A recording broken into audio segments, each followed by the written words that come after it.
There's a lot of things that take you by surprise in parenting. There's just so much that you can't know. And as a working mom of 4 kids, one of the things that I just wasn't anticipating was how often my kids were going to be at home, despite the fact that I pay for full-time childcare and that they're in full-time school, right?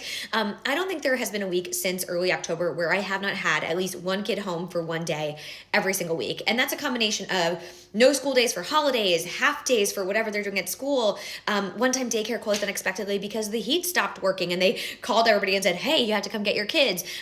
We had a daughter who was home for 5 straight days sick, and then her sister got sick and she was home, right? Like, the kids are literally always at home. And my husband and I both work full time. Luckily, I have a very flexible job, so I can work from home and take care of the kids, but it's still a lot. You have deadlines and all these meetings that you have to do, and then you have these kids that need you to take care of them.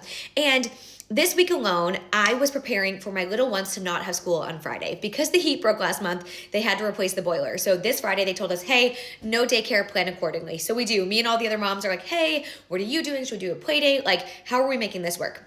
We make our plans, right? We figure it out.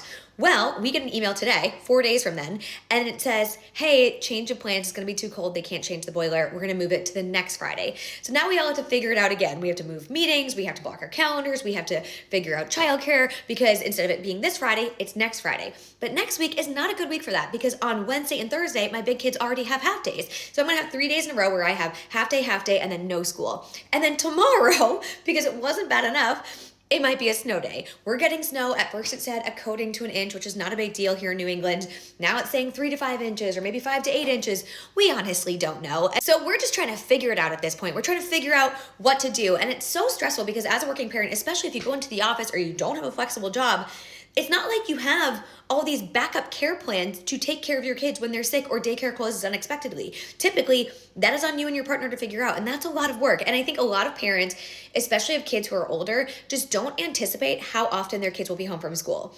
In the month of December alone, my big kids will only have 11 days of school. There are 22 weekdays in December, but they will only be in school for 11 of those.